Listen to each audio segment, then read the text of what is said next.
O presidente Trump disse à Fox News sobre o Irã: "Vamos acabar com eles pra caralho." Ele continuou: "Vamos atingi-los com força. Eles vão apanhar." Então, claramente, os Estados Unidos vão responder ao que o presidente descreveu como um ataque surpresa. Ele disse que as forças americanas tiveram apenas alguns minutos para derrubar esses mísseis balísticos iranianos que estavam chegando.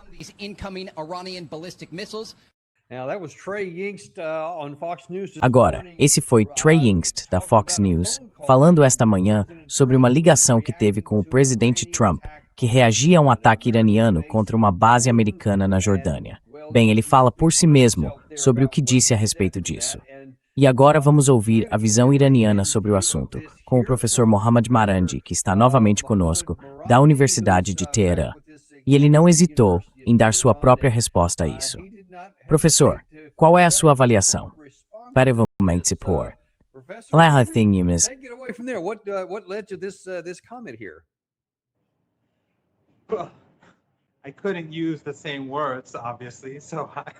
Eu não podia usar as mesmas palavras, obviamente. Então, foi assim que tive de responder.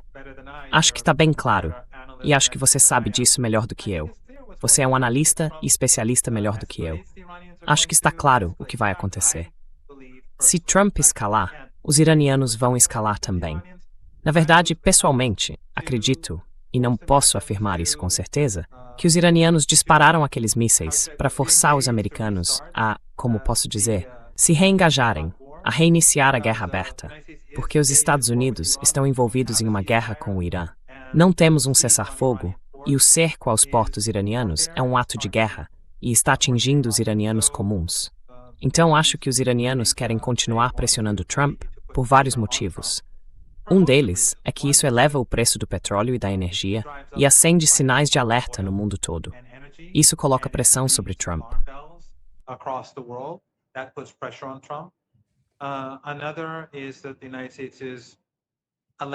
Outra possibilidade é que os Estados Unidos estejam supostamente ficando sem certos tipos de munição.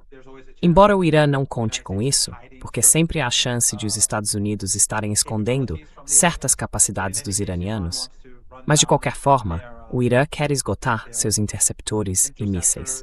E em terceiro lugar, eu acho que, e de novo estou especulando, eu realmente não sei se isso é... Não acho que haja, digamos, um consenso no Irã sobre nada, porque há muitas pessoas diferentes envolvidas no processo de tomada de decisão.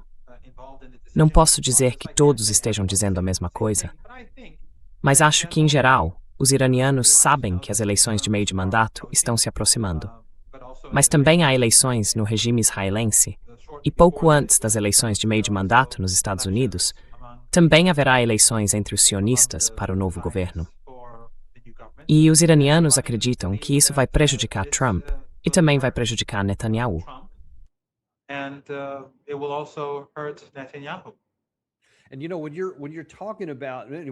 E sabe, uma das coisas que vem me preocupando há muito tempo, da perspectiva americana, é que a guerra não é só o que acontece no campo de batalha. Ela é política, diplomática, econômica e militar.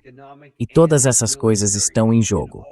E não são muitas as pessoas nos Estados Unidos que percebem que tudo isso está acontecendo ao mesmo tempo. E parece que o lado iraniano entende isso um pouco melhor. Porque o que você disse agora há pouco pareceria contraintuitivo. Você querer levar os Estados Unidos a voltar a fazer esse ataque. Agora, há mais nisso do que algumas pessoas talvez percebam. E eu vou dizer o que penso sobre isso. Você me diz se é isso que você está vendo do outro lado ou não.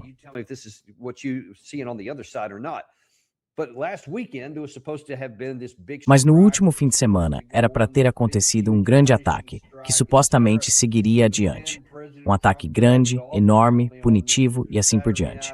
Mas aí o presidente Trump cancelou, aparentemente no sábado à noite ou no domingo de manhã, porque como foi divulgado pela imprensa, o vice-presidente e o chefe do Estado-Maior Conjunto o convenceram de que nossos estoques, especialmente dos nossos principais mísseis ofensivos e defensivos, estão tão baixos que, se lançássemos um grande ataque, isso não mudaria a dinâmica no terreno. Não retomaria do Irã o controle do Estreito de Hormuz, mas reduziria ainda mais nossas capacidades. Então, basicamente, eles simplesmente não fizeram isso. Mas isso meio que nos deixou pensando, bem, e agora? Para mim, parece que o Irã estava tipo, não, tudo bem vocês fazerem isso, porque queremos que vocês se livrem do restante dos seus mísseis aqui.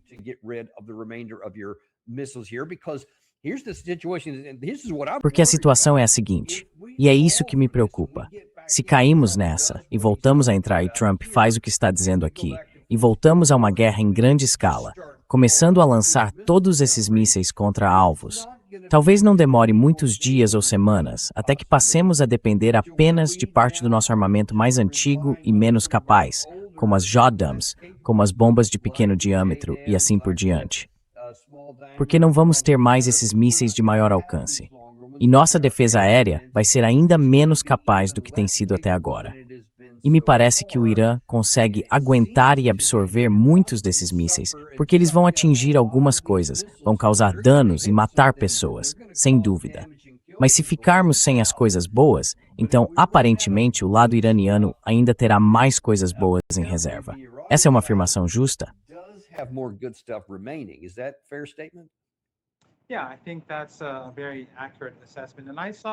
Sim, acho que essa é uma avaliação muito precisa. E eu vi o seu comentário sobre esse assunto e concordo completamente com ele. E acho que as pessoas deveriam assistir. Minha opinião, mais uma vez, não posso jurar que essa seja a posição iraniana. Não tenho esse tipo de acesso, nem autoridade, mas acho sim que os iranianos acreditam que a melhor maneira de pôr fim à guerra é Trump ser derrotado.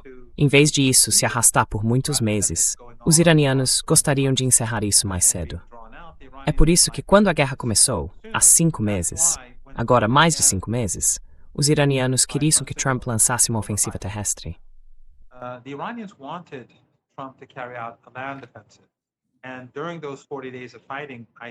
E durante aqueles 40 dias de combates, quando eu falava com pessoas que estavam, razoavelmente bem informadas sobre a situação, elas defendiam uma ofensiva terrestre. Não porque quisessem que mais pessoas morressem, mas porque achavam que uma ofensiva terrestre seria catastrófica para os Estados Unidos. Pessoas morreriam, iranianos morreriam, mas isso encurtaria a guerra. Levaria a uma derrota diante da qual Trump teria de recuar. E o objetivo iraniano, desde o início, tem sido fazer com que esta guerra termine de uma forma que ninguém jamais volte a pensar em atacar o Irã. Basicamente, é isso que eles...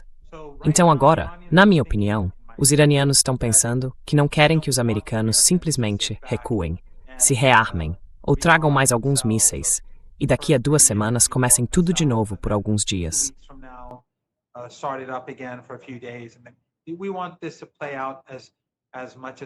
Queremos que isso se desenrole o máximo possível. E no momento, na minha opinião, a crise energética está crescendo muito rápido, embora estejam manipulando o preço e ele esteja baixo. Mas, de novo, tivemos outro convidado algumas semanas atrás que falou sobre isso. Não me lembro do nome dele, mas acho que o que ele dizia é mais ou menos válido. Acho que estamos nos aproximando desse ponto de virada, e depois de certo tempo, a manipulação não funciona. Quer dizer, se o meu copo de água aqui, quer dizer, não um copo de água, mas este meu copo de papel aqui, se ele estiver vazio, se não houver água nele, então não há mais água. Não posso fingir que há. E é para isso que as coisas estão caminhando, especialmente porque agora o Mar Vermelho está fechado para a Arábia Saudita e os iemenitas estão atacando ativos sauditas.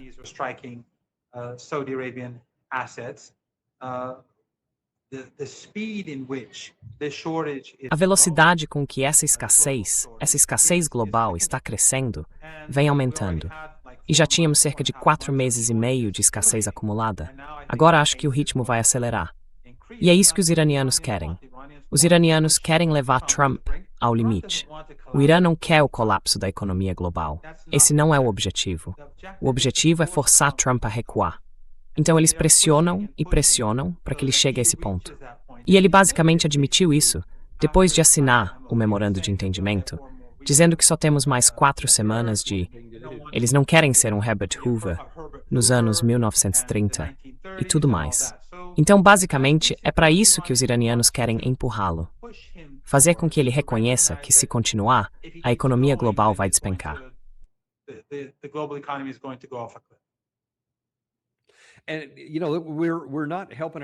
E sabe, não estamos nos ajudando em nada nisso ao desinformar o público americano.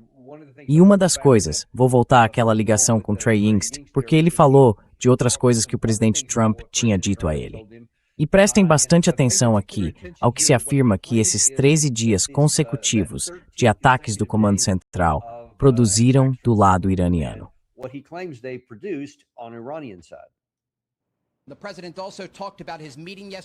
O presidente também falou sobre sua reunião de ontem com o primeiro-ministro israelense Benjamin Netanyahu no Salão Oval. Ele disse que foi uma ótima reunião, acrescentando que agora entende. Parece que a relação entre o presidente Trump e o primeiro-ministro israelense está se fortalecendo. E mais uma vez, o presidente classificou a reunião no Salão Oval como ótima. Sobre possíveis conversas com o regime iraniano, o presidente disse: "Vamos deixá-los continuar conversando." Lembrem-se, os iranianos procuraram o presidente Trump após 13 dias seguidos de bombardeios dos Estados Unidos contra o Irã, pedindo uma reunião sobre o Estreito de Hormuz e suas ambições nucleares mais amplas. E essas conversas estão acontecendo neste momento, nos bastidores.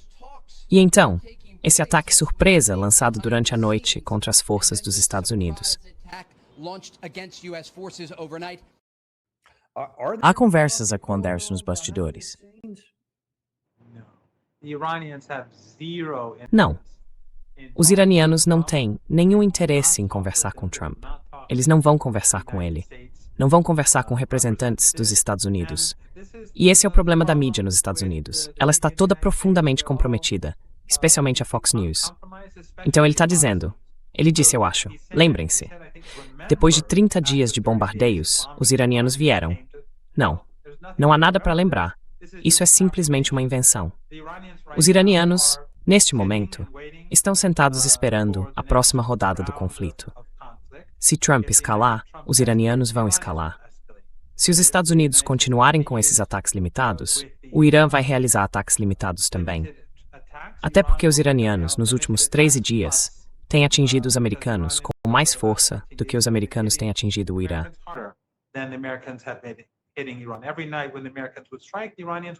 Todas as noites, quando os americanos atacavam, os iranianos revidavam, mas acrescentavam uma coisa ou outra para pressionar Trump. E acho que vimos os resultados. Vimos o tamanho dos danos causados. E desta vez, as capacidades iranianas têm sido mais impressionantes, até mesmo na Guerra de 40 dias, tanto pela precisão quanto pela dimensão dos danos que causaram. E acho que está ficando claro que os iranianos não estão ficando sem nada. Eles têm muitos mísseis e drones. E isso meio que me lembra tempos atrás. É o tipo de coisa que, acho que foi há 40 anos, mas tempos atrás, quando a guerra na Ucrânia começou, ficavam dizendo que os russos estavam ficando sem mísseis, que estavam desmontando máquinas de lavar para tirar os chips.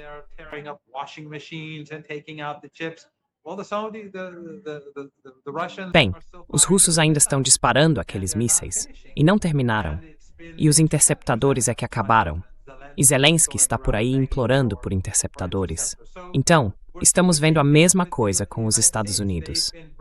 Eles vêm trazendo interceptadores do mundo todo, tirando-os da Coreia do Sul, tirando-os dos europeus, e os iranianos simplesmente continuam disparando. Então os iranianos não estão interessados. Os iranianos só vão aceitar que os Estados Unidos cumpram seus compromissos. Em outras palavras, o memorando de entendimento já não é suficiente para o Irã. Da próxima vez, se houver negociações em algum momento, os iranianos vão dizer, antes de tudo, vocês têm que dar algo adiantado.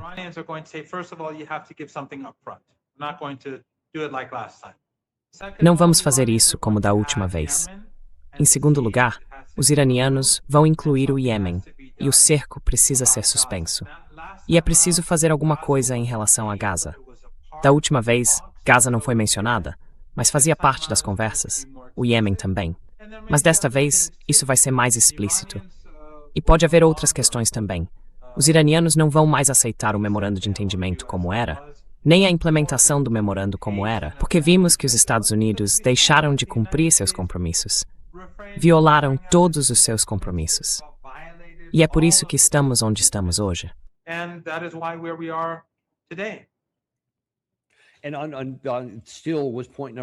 E isso ainda era o ponto número 1 ali. Você mencionou a possível inclusão de Gaza e especificamente do Iêmen. Mas e o atual primeiro parágrafo, que é a parte libanesa? Porque no texto, uma coisa sempre me chamou a atenção. Dizia que tinha que haver um fim aos combates, mas não dizia nada sobre Israel ter que se retirar. Algumas pessoas disseram depois que isso era uma exigência, mas isso não estava no texto efetivamente assinado. Isso também pode mudar.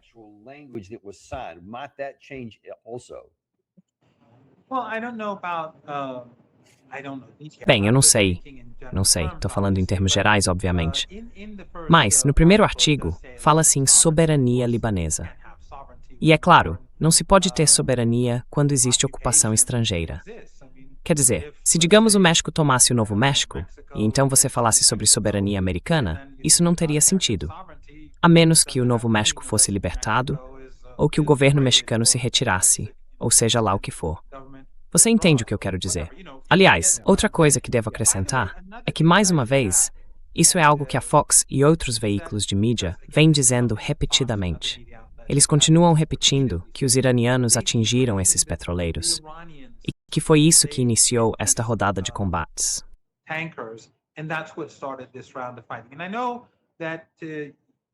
E eu sei que você conhece a realidade, e sei que seu público é muito politicamente consciente.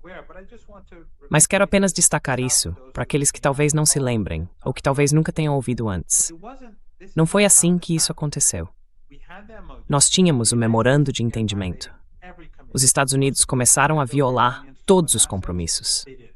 Eles deveriam devolver os ativos iranianos roubados. Não devolveram. Deveriam obrigar os israelenses a respeitar a soberania libanesa e pôr fim à guerra. Não fizeram isso. E o mesmo aconteceu em todas as frentes, como em Gaza e assim por diante. Não fizeram isso. Eles não deveriam ampliar o regime de sanções. Ampliaram. Deveriam suspender as sanções sobre as exportações de petróleo iraniano. Suspenderam, mas voltaram atrás depois de apenas alguns dias.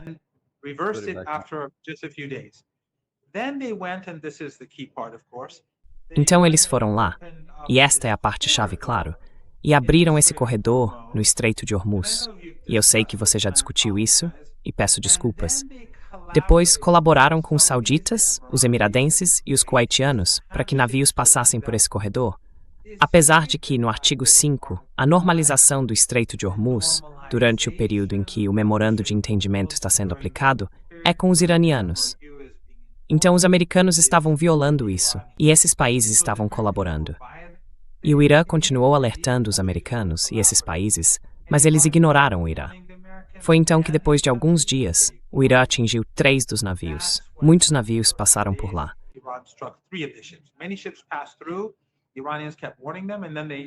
Os iranianos continuaram alertando e então atacaram esses navios, 3 navios desses países que sabiam o que estavam fazendo. Depois, os Estados Unidos atacaram o Irã, em outra violação, e reiniciaram a guerra.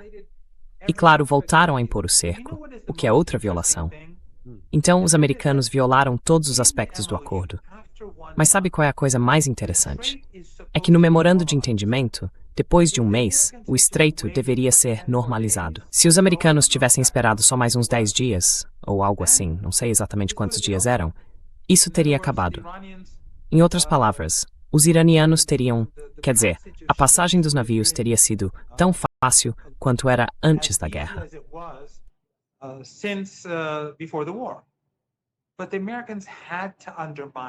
Mas os americanos tiveram que tentar minar o Irã, tiveram que minar a autoridade do Irã. E isso nos levou à situação em que estamos hoje, com a crise econômica global crescendo. Então, se os americanos não tivessem feito nada, se simplesmente tivessem dito, certo, deixem os iranianos fazerem o que devem fazer, de acordo com o artigo 5, agora mesmo, enquanto você e eu conversamos, estaríamos no segundo mês. Em outras palavras, o comércio através do estreito estaria normalizado. A única limitação seria que navios israelenses não poderiam passar, nem navios da Marinha dos Estados Unidos. Mas todos os outros estariam indo e vindo. Então, basicamente, Trump criou uma crise sem motivo algum, exceto pelo fato de que ele só queria minar o Irã.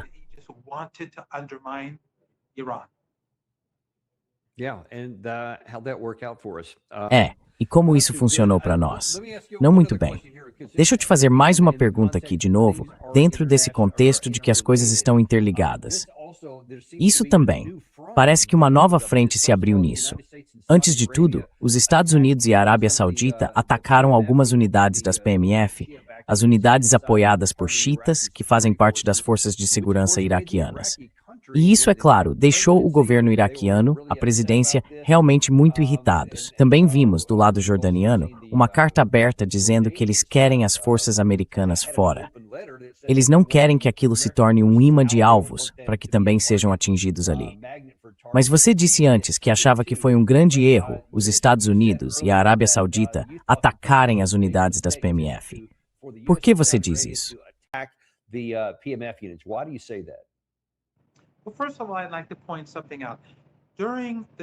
Bem, antes de tudo, eu gostaria de destacar uma coisa. Durante o período em que o ISIS tinha tomado enormes partes da Síria e depois invadiu o Iraque, o Irã e o Hezbollah enviaram tropas para ajudar os iraquianos a criar uma força, ao lado das forças armadas, para derrotar o ISIS. Essa força era a PMF, as Forças de Mobilização Popular. E quando Mossul foi libertada, eu de fato fui com eles até a cidade. O Hasht com o qual eu estava tinha cristãos entre seus integrantes. Na verdade, jantei com um dos líderes cristãos do Hasht, numa área nos arredores de Mossul. Não me lembro como se chamava aquela parte do país, mas ele era cristão, financiado pelo Irã, apoiado pelo Irã. Fui com ele, com outros 2 acadêmicos e especialistas, e jantamos com ele. Conversamos.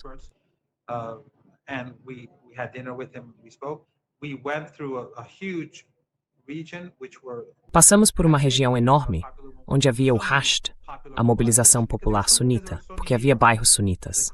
A unidade cristã estava numa área cristã. Não era como se eles estivessem separados. Também era algo misturado. Mas em algumas áreas as pessoas são predominantemente xiitas, em outras cristãs. Então era predominantemente cristã. E aliás, os Yazidis foram os iranianos e a mobilização popular que salvaram os Yazidis. De alguma forma, a mídia ocidental tentou transformar isso em algo sobre os Estados Unidos, o que não era verdade. Mas o ponto que estou levantando é que esse Hasht, essa força de mobilização popular, é para todo o Iraque. E o que os americanos e os sauditas fizeram foi bombardeá-la.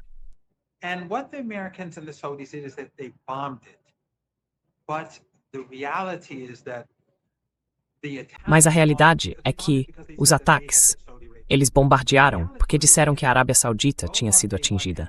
Mas, na verdade, foi o Iêmen, tanto no primeiro quanto no segundo dia. Não foi o Iraque. E eles foram lá e bombardearam essas unidades que faziam parte das forças armadas iraniano-iraquianas.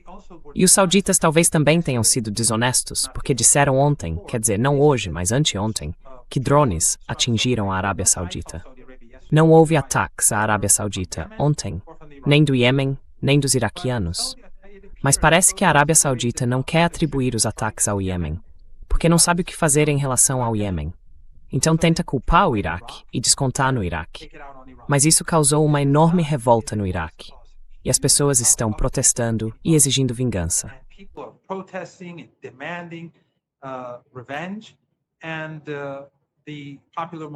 E as forças de mobilização popular no Iraque, a resistência iraquiana também, estão dizendo que vão se vingar. Então, o que os sauditas fizeram? Sempre houve tensões entre a Arábia Saudita e o Iraque, historicamente. Não quero entrar nisso. Mas o ponto é que os sauditas provocaram o Iêmen. Agora provocaram o Iraque. Quero dizer, provocaram o Iêmen ao bombardear, de forma imprudente, o aeroporto internacional. Agora bombardearam o Iraque ao lado dos americanos, junto com Trump. E Trump não é popular em nenhum lugar desta parte do mundo. Então, eles são vistos como bombardeando ao lado de Trump, ficando na prática ao lado de Israel contra a resistência que está apoiando os palestinos. Então, no Iraque, eles geraram indignação. Em toda a região, as pessoas sabem de que lado eles estão. E agora só vamos ter mais escalada.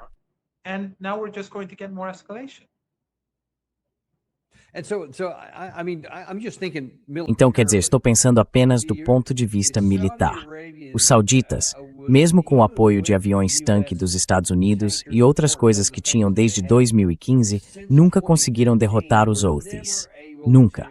Não importava o que fizessem. Em terra, no ar, não fez diferença alguma. E eles simplesmente se desgastaram até que, por fim, meio que levantaram as mãos ou algo assim. E agora, com o início desta guerra, e voltando ao governo Biden, eles tentaram fazer algumas coisas com esses OTs, que estavam tentando bloquear a navegação no Mar Vermelho por causa do que estava acontecendo em Gaza, e assim por diante.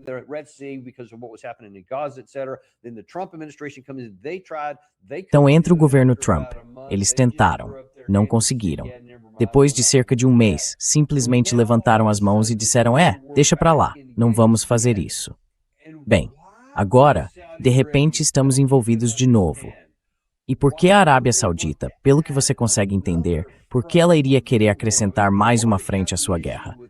Quer dizer, eles já têm a questão com o Irã, tem a questão do fechamento de Bab al-Mandab e agora a atividade cinética ali. Por que isso não for outra frente, do lado iraniano ou do lado iraquiano?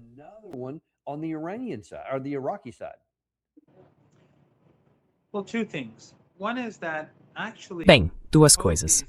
Uma é que, na verdade, os Houthis, como são chamados no Ocidente, mas que se chamam Ansar Allah, e também o governo iemenita, estão muito mais fortes hoje do que estavam quando lutavam contra os sauditas naquela época. E os sauditas, como você corretamente apontou, no fim tiveram de aceitar um cessar-fogo, porque o Ansar Allah começou a se tornar mais capaz. Eles começaram a desenvolver drones e mísseis e passaram a atingir instalações energéticas sauditas. Os sauditas tiveram de desistir. E então, é claro, como você corretamente aponta, os Estados Unidos não conseguiram derrotá-los. Então, o que os sauditas vão fazer agora? E agora os sauditas têm, e os americanos também, o Irã, o Iêmen e, é claro, agora o Iraque.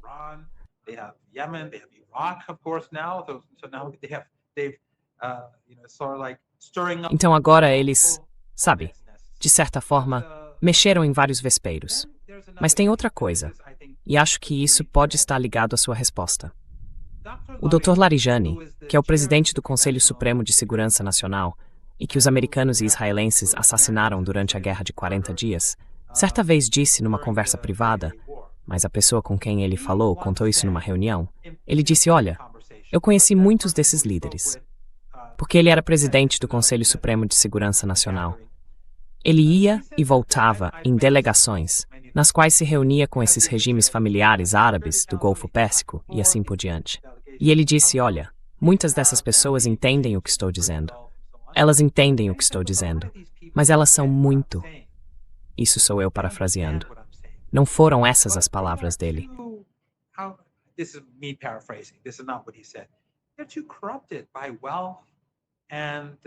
Eles estão corrompidos demais pela riqueza e pelos laços com os Estados Unidos para conseguir fazer qualquer coisa, mudar, pensar com clareza ou fazer a coisa certa. Acho que Mohammed bin Salman está cercado de bajuladores. E não acho que ele tenha sido criado para pensar de maneira razoável. Lembrem-se, este é o cara que sequestrou o primeiro-ministro libanês e o espancou. Este é o cara que mandou assassinar Jamal Khashoggi, um cidadão saudita que era próximo do governo saudita, até se afastar um pouco. Ele e eu costumávamos debater. Ele defendia o governo saudita e eu o criticava. Ele o assassinou, como todos lembramos, na Turquia, e simplesmente fez o corpo dele desaparecer. E então impôs um bloqueio ao Catar.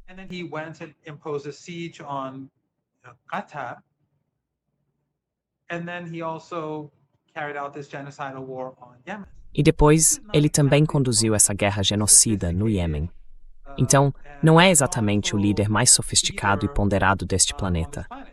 E assim como acontece com Trump, quando você, eu e outras pessoas sempre nos perguntamos por que é que ele faz esse tipo de coisa, o mesmo vale para ele. Ele não está pensando racionalmente. Sabe, eu já disse isso em alguns lugares, em alguns programas diferentes. Uma vez, quando eu era mais jovem, acho que há 20 anos, lembro que meu bom amigo, Alistair Crook, costumava realizar conferências, seminários, em Beirute. E talvez há cerca de 20 anos eu fui a um dos seminários dele. Eu era 20 anos mais jovem.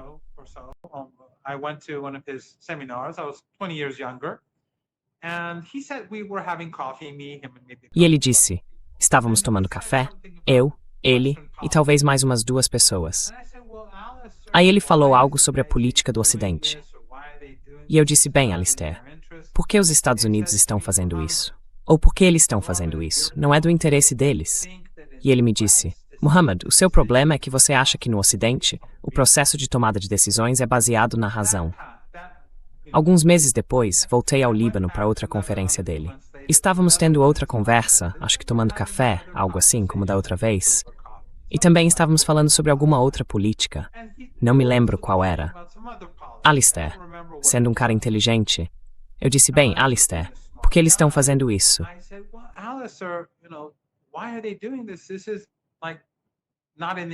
Isso não é do interesse do Ocidente. Ele disse, Muhammad, lembra do que eu te falei alguns meses atrás? No Ocidente, eles não pensam. Eles não conduzem a política com base no pensamento racional. São emoções. Grande parte disso são emoções.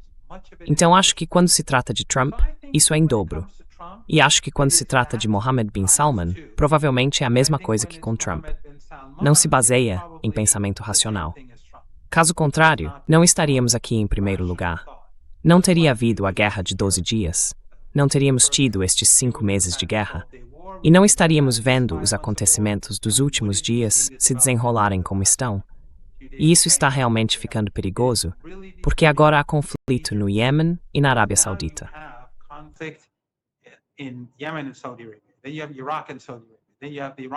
Depois, você tem o Iraque e a Arábia Saudita. Depois tem os iranianos nos Estados Unidos.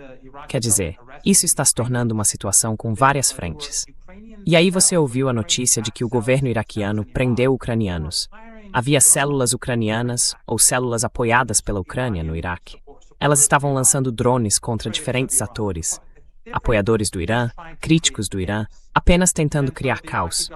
E o governo iraquiano as prendeu, acho que nos últimos dias. Então, numa situação em que há tantos atores diferentes, tanto armamento e ainda todo esse petróleo e gás, todos esses campos de petróleo e gás, é claro que as chances de as coisas saírem do controle ficam muito maiores.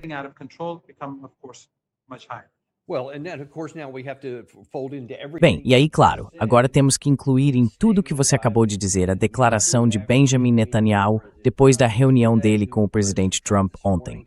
O presidente Trump disse hoje de manhã que foi uma ótima reunião, e assim por diante.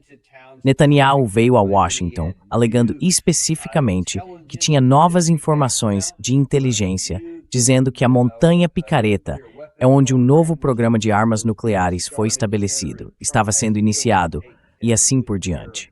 E que Trump tem que ir lá e cuidar bem disso. O que vai acontecer com essa mistura volátil que você acabou de descrever tão bem? Se os Estados Unidos de fato fizerem isso, se for isso que o presidente Trump decidir fazer, voltar a, dar uma surra do caralho no Irã, por assim dizer, e fizer o que Netanyahu queria que ele fizesse, atacando a Montanha Picareta, isso vai arrastar Israel de volta para a guerra? Vai fazer tudo explodir? Como você acha que poderia ser a reação iraniana?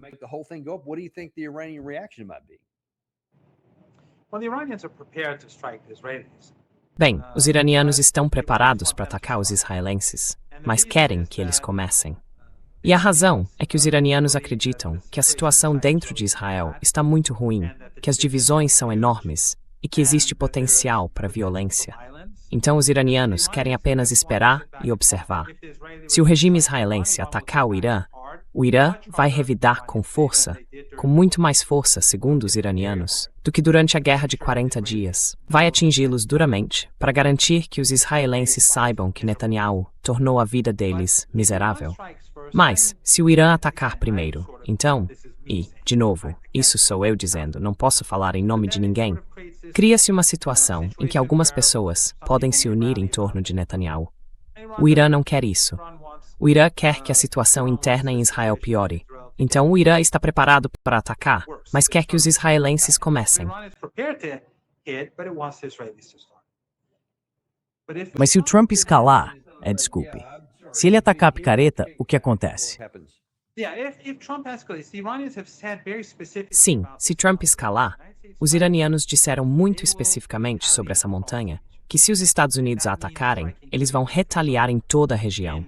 E isso significa atacar a infraestrutura crítica na Arábia Saudita, nos Emirados, no Bahrein.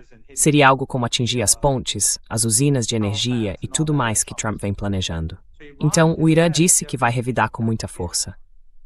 E por isso, qualquer escalada agora por parte dos Estados Unidos, eu acho, provavelmente vai levar à situação que nenhum de nós quer ver, um colapso econômico global. Porque no fim das contas, e de novo, você sabe disso melhor do que eu, você recebe economistas como convidados, e eu estou meio me arriscando aqui, dá para manipular o mercado por um tempo. E a inteligência artificial pode ajudar a fazer isso. E assim por diante.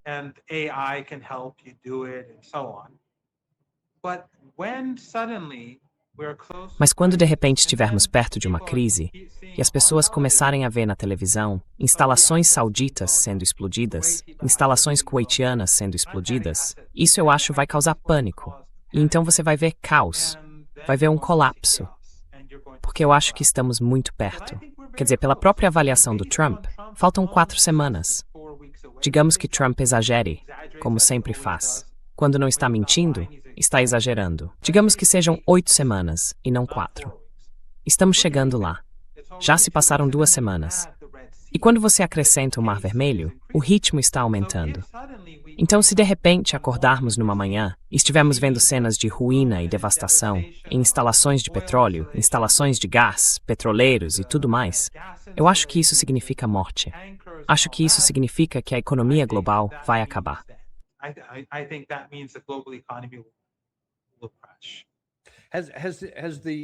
Até onde você sabe, o regime iraniano comunicou a esses países regionais do Conselho de Cooperação do Golfo algo como, olha, não queremos atacar a infraestrutura energética de vocês, porque isso faria vocês recuarem muitos e muitos anos, causaria toda essa catástrofe econômica global e afetaria também amigos do Irã, como China, Índia e outros que também pagariam o preço. E então dizer, olha, se vocês simplesmente, se afastarem dos Estados Unidos, nós não vamos atacar vocês. Está acontecendo algo assim?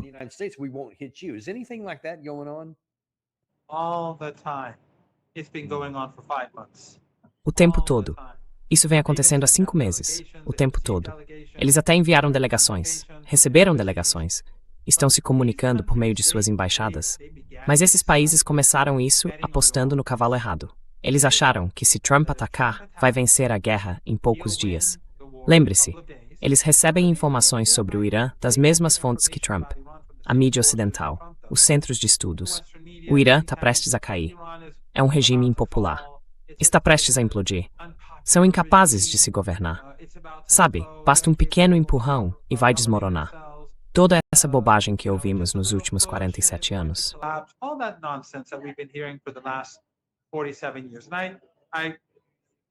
E eu, como vocês devem se lembrar, aconselho as pessoas a lerem alguns livros sobre o Irã, como Going to Tehran, dos Leverett, ou o livro de Alastair Crooke, Resistance, para entenderem melhor a realidade, em vez desse tipo de absurdo.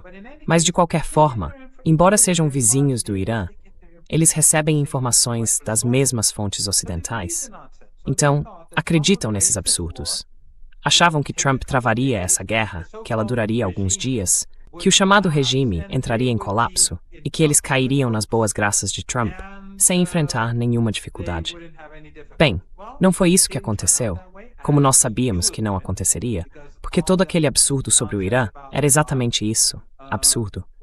E vimos isso nos funerais, vimos isso nas capacidades militares do Irã.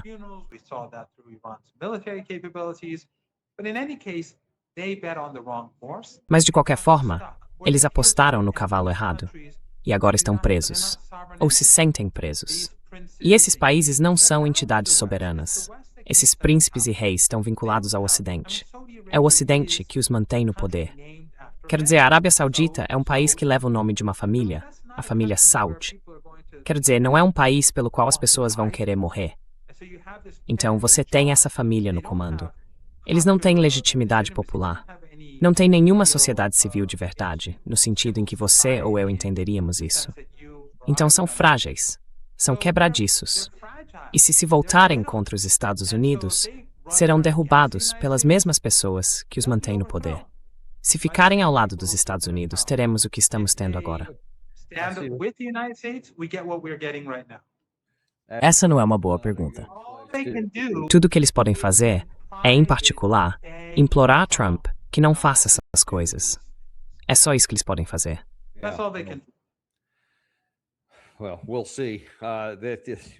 Bem, vamos ver. Acho que vai acabar sendo escolher o seu veneno. Escuta, eu sei que você está com pouco tempo. Tem outros lugares para ir. Mas há mais uma coisa sobre a qual eu realmente quero te perguntar. Isso vem do Drop Site News. O vice-chanceler do Irã fez alguns comentários ontem, e há vários pontos centrais da posição estratégica de Teherã em relação a esta guerra. Achei que alguns deles são muito importantes e queria saber a sua opinião. Alguns deles, como este aqui. O Irã diz que Hormuz nunca vai voltar ao status quo anterior à guerra. E isso é algo que você vem dizendo há bastante tempo. Mas este aspecto aqui eu queria saber se você poderia comentar, porque agora o controle de Hormuz é considerado parte da segurança nacional do Irã. Qual é a implicação de fazer essa afirmação?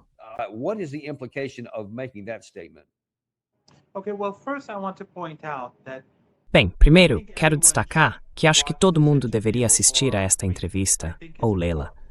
Acho que é importante. E acho que você trouxe, quer dizer, discutir, isso é fundamental. E todos, para entenderem a situação, se lerem isto, acho que terão uma noção melhor de como estão as coisas com o Irã. Em segundo lugar, este é o vice-ministro das Relações Exteriores. Então lembrem-se, no Ocidente, mais uma vez, ouvimos sempre essa bobagem de que existem facções no Irã, de que há os guardas, os linha dura, e depois há os, como é mesmo, os moderados, como o pessoal do Ministério das Relações Exteriores. Isso tudo é bobagem. No Irã, como discutimos antes, existe um Conselho Supremo de Segurança Nacional.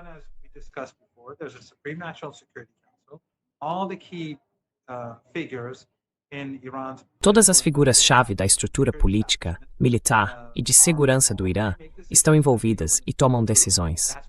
E quando o líder toma uma decisão, isso vira política de Estado. Então, a guarda não dispara mísseis contra ninguém sem autorização. O exército não lança drones contra ninguém sem autorização. O Ministério das Relações Exteriores não negocia sem autorização. São todos ramos diferentes do mesmo sistema, de um mesmo Estado. Então, este é o Ministério das Relações Exteriores. Estes são os chamados moderados. O que ele está dizendo é, veja, o Estreito de Hormuz não vai voltar a ser o que era 5 meses e 2 dias atrás. Agora ele será administrado pelo Irã. Com Oman, podemos fazer isso junto, mas precisamos estar envolvidos em todo o processo.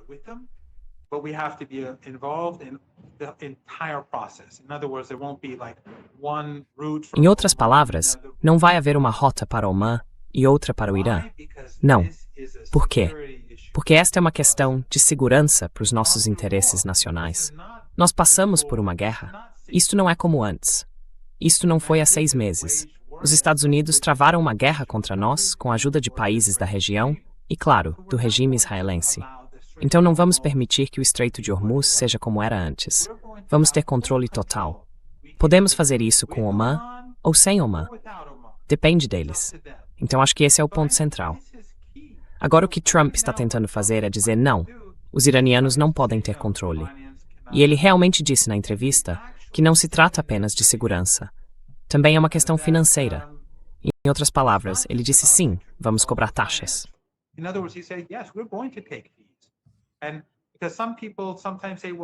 E como algumas pessoas às vezes dizem, bem, isso é uma questão de segurança, menos de taxas.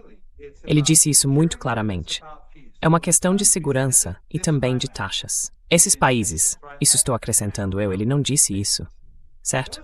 Não me lembro de ele ter dito. Esses países, os sauditas, os emiradenses, os kuwaitianos, os catarianos, os bahreinitas, fizeram guerra contra nós. Ajudaram os americanos a destruir nossa infraestrutura, a matar nossas crianças. Eles têm que pagar. Então não estou dizendo que isso vai ser chamado de compensação, mas essas taxas vão vir desses países. Esses países fizeram guerra contra o Irã. É verdade que Trump foi o homem por trás disso. Netanyahu foi o homem por trás disso. Mas no fim das contas, sem esses 5 países, a guerra não teria conseguido continuar.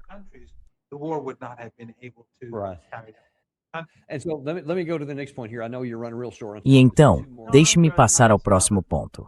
Eu sei que seu tempo está bem curto. Faltam mais 2. Certo, você disse que o Irã está preparado para manter o estreito fechado. Ou melhor, foi ele quem disse isso. Mesmo que isso signifique a retomada da guerra. O vice-ministro das Relações Exteriores rejeitou reabrir o estreito à navegação, que foi o que você acabou de dizer. Mas acho importante que as pessoas entendam isto. Segundo ele, o Irã manterá o estreito fechado até que nós reconheçamos isso, ou mesmo que isso signifique voltar à guerra. Não haverá reabertura do estreito sem a permissão do Irã. É isso que ele está dizendo, certo? Isso mesmo.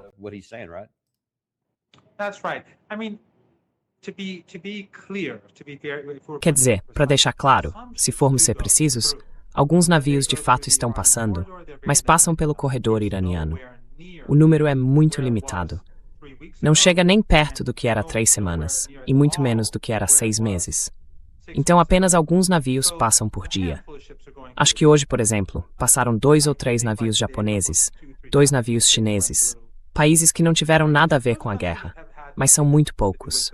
Então, não haverá normalização do Estreito de Hormuz até que essas questões sejam resolvidas. E lembrem-se, tudo o que Trump tinha de fazer era implementar o memorando de entendimento. E agora já estaríamos no segundo mês.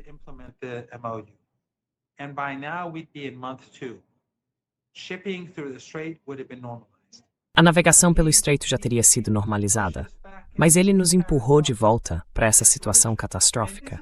E é a terceira vez que ele faz isso. Quer dizer, sem contar a guerra de 12 dias, que também foi catastrófica. Mas ele começou essa guerra, criou essa situação. Depois houve o cessar-fogo após 40 dias. Ele poderia ter implementado o cessar-fogo. E o que aconteceu? Netanyahu foi lá, bombardeou o Líbano indiscriminadamente e impediu que o cessar-fogo se consolidasse. Então os iranianos não permitiram que os navios passassem. E mais tarde, Trump impôs aquele cerco. Então a guerra poderia ter acabado depois de 40 dias.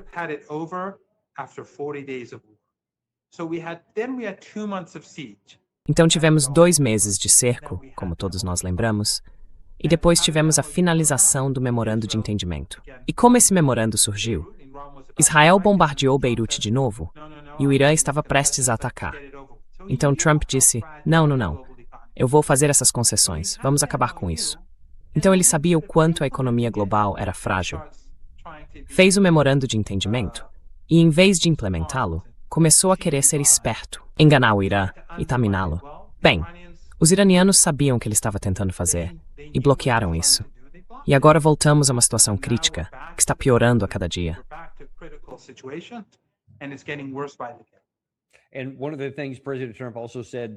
E uma das coisas que o presidente Trump também disse ontem, talvez tenha repetido hoje de manhã, é que nosso bloqueio vai forçar concessões. Mas o seu vice-ministro das Relações Exteriores diz que o Irã não será forçado a fazer concessões. E ele disse que o bloqueio naval não pode forçar o Irã a negociar. O Irã pode se abastecer por corredores comerciais alternativos. E acho que isso é algo que pouca gente entende. E se eu puder mostrar aqui aos espectadores, talvez você possa explicar por quê. Mas olhando para um mapa, não é tão difícil. Aqui em cima está o Mar Cáspio. Há todas essas fronteiras terrestres aqui, muitos lugares onde literalmente não temos capacidade alguma de bloquear nada. Como o Irã pode sobreviver se mantivermos esta parte bloqueada?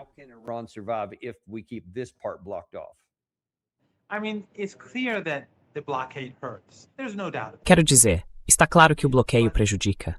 Não há dúvida disso. Mas o Irã tem 15 vizinhos. O Irã é um país enorme. Não tem o tamanho dos Estados Unidos, mas tem o tamanho da Europa Ocidental. E é maior do que eu acho, França, Reino Unido e Alemanha juntos. E como você corretamente apontou, é um país montanhoso.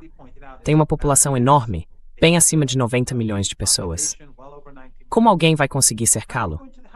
Há os russos, que são vizinhos pelo Mar Cáspio. Há o Azerbaijão, a Armênia, o Turcomenistão, o Paquistão, a Turquia e o Iraque. E depois há o Golfo Pérsico. Não vai funcionar. Mas também, e mais importante, os iranianos estão lutando uma guerra pela sobrevivência.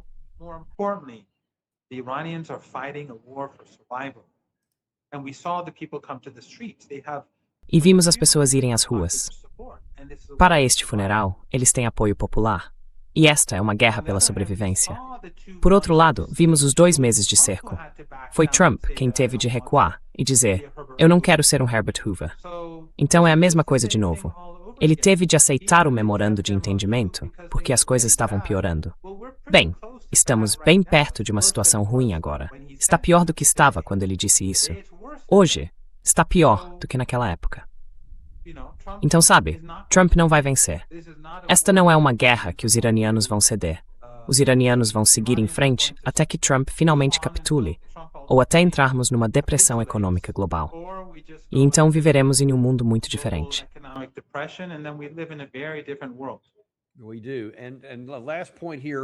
Temos.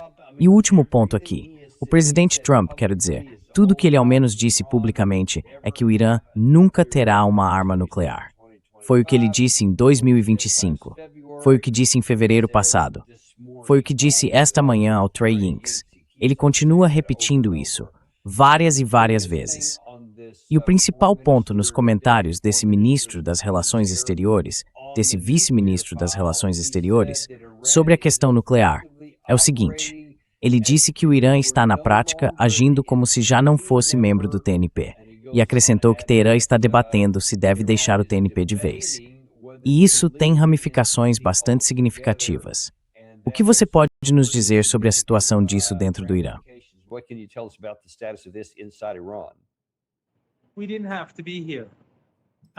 Não precisávamos estar aqui. Quero dizer, fazíamos parte do TNP. Aceitamos o acordo nuclear de 2015, do qual eu era crítico. Acho que fizemos concessões demais. Aceitamos um acordo em que o monitoramento no Irã era maior do que no resto do mundo inteiro somado. E Trump jogou isso pela janela. E os americanos também não estavam cumprindo seus compromissos ali. Obama estava violando seus compromissos. Mas os iranianos continuaram a implementar o acordo. Então Trump rasgou isso. E sabemos que Joe Kent, que é amigo seu, que já esteve no seu programa, disse repetidamente que os iranianos não estavam desenvolvendo uma arma. Tulsi Gabbard, você sabe, declarou sob juramento que o Irã não estava desenvolvendo uma arma nuclear.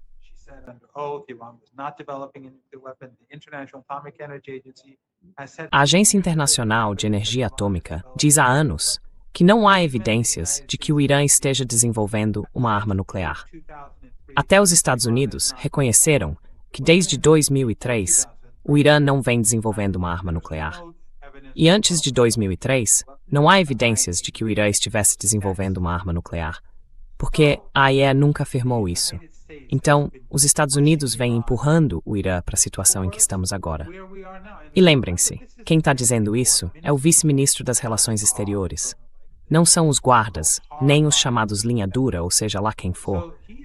Então, ele está dizendo, olha, se é para onde vão nos empurrar, então, com essas políticas, estamos basicamente a caminho de sair do TNP. Então, Trump fez basicamente o exato oposto do que disse que faria.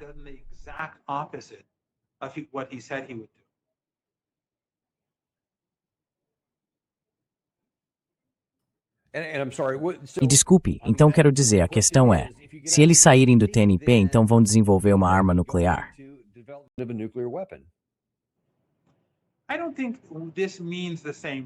Não acho que isso signifique a mesma coisa, mas acho que cria mais poder de barganha.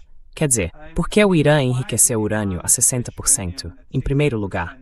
Nos Estados Unidos, na Fox News, dizem, eles fizeram isso. Por que fizeram? Porque querem uma arma nuclear. Não, isso é absurdo. Os iranianos, desde o início, quando Trump saiu do acordo nuclear, esperaram 2 anos. Depois de 2 anos, reiniciaram o programa nuclear. E então, quando o Ocidente ainda se recusava a suspender todas aquelas sanções, começaram a enriquecer em níveis mais altos, para pressionar, como instrumento de barganha, na mesa de negociações.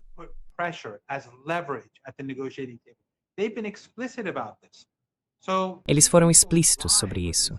Então essas pessoas mentem quando dizem que o Irã está a caminho de construir uma arma nuclear. Mas se o Irã sair do TNP, obviamente se aproxima mais desse cenário. Mas isso não significa que o Irã realmente queira fazer isso. De qualquer forma, sabe, isso é agressão dos Estados Unidos. São Netanyahu, Trump e os sionistas. Eles estão empurrando a região rumo ao colapso. E, na prática, empurrando o Irã numa direção mais próxima da porta de saída do TNP.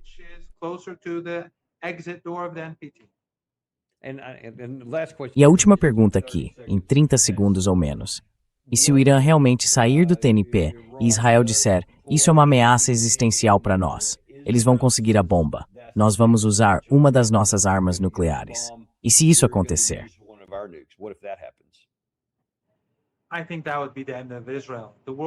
Acho que esse seria o fim de Israel. O mundo não vai tolerar isso.